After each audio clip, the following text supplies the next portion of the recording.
সাম্প্রতিক সময়ে ২০ ওভারের ক্রিকেটে বাংলাদেশ দল শোনাচ্ছে দিনবদলের গান। শ্রীলঙ্কা, পাকিস্তান, নেদারল্যান্ডস ও আফগানিস্তান পরপর ৪টি টি-২০ সিরিজে শেষ হাসি হেসেছে টাইগাররা। এশিয়া কাপেও ফাইনালের সম্ভাবনা জেগেছিল।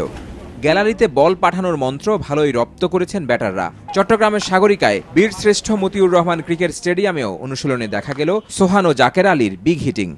ওয়েস্ট ইন্ডিজের বিপক্ষে সিরিজ পূর্ববর্তী সংবাদ সম্মেলনে অধিনায়ক লিটন দাস জানালেন, শুধু ছক্কা হাঁকানো নয়, দলের মনোযোগ স্মার্ট ক্রিকেট খেলার দিকে। ৬ থেকে ৭ পর্যন্ত যতগুলো বাংলাদেশ টিমের প্লেয়ার আছে এর ভিতরে আমাদের ৬-এর সংখ্যা আমারই কম। যদি আমি ওভারঅল আমার ক্রিকেট ক্যারিয়ার দেখি, ম্যাক্সিমাম প্লেয়ারই অনেক বড় বড় ৬ মারতে পারে। এটা একটা বাংলাদেশ টিমের জন্য পজিটিভ সাইন।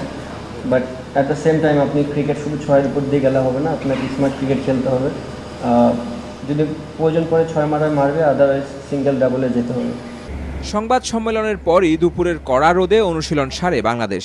স্ট্রেচিংয়ের পর ফুটবল খেলে গা গরম করে সেন্টার উইকেটে ও নেটে হয়েছে ব্যাটিং বোলিং। ইনজুরি কাটিয়ে দলে ফেরা অধিনায়ককেও দেখা গেছে ফুরফুরে। বাংলাদেশ টিম অনেক দিন ধরে ক্রিকেট খেলতেছে,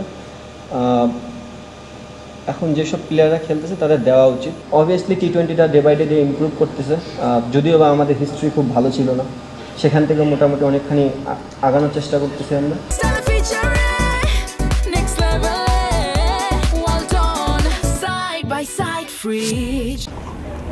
ক্যারিবীয়দের বিপক্ষে প্রথম টি-20তে ৩ স্পিনার খেলাতে পারে বাংলাদেশ টিম ম্যানেজমেন্ট। রিশাদ ও নাসুমের সাথে দেখা যেতে পারে শেখ মেহেদীকে। তবে রাতে খেলা হওয়ায় শিশির হয়ে উঠতে পারে এক্স ফ্যাক্টর। আবার হালকা বৃষ্টির পূর্বাভাসও রয়েছে। সিরিজ শুরুর আগে চট্টগ্রামের ঐতিহ্যবাহী সিআরবি ভবনের সামনে হয়েছে ট্রফি উন্মোচন, যার জন্য লড়বে দুই দল। ওয়েস্ট ইন্ডিজের বিপক্ষে টি-20 সিরিজ জিতলে টানা 5টি টি-20 সিরিজ জয় হবে বাংলাদেশের। আগামী মাসে আছে আয়ারল্যান্ডের বিপক্ষে আরেকটি টি-20 সিরিজ, যেটি জিততে পারলে আগামী ফেব্রুয়ারিতে অনুষ্ঠেয় টি-20 বিশ্বকাপ দারুণভাবে শুরু করতে পারবে লিটনরা। সেজন্য আগে নিশ্চিত করতে হবে উইন্ডিজের বিপক্ষে সিরিজ জয়। সেজন্য চাই নিজেদের শক্তির পূর্ণ ব্যবহার, সঙ্গে মাথায় রাখতে হবে ডিউ ফ্যাক্টরের কথাও। মোহসেনাদ শিহাব, মাছরাঙা সংবাদ, চট্টগ্রাম।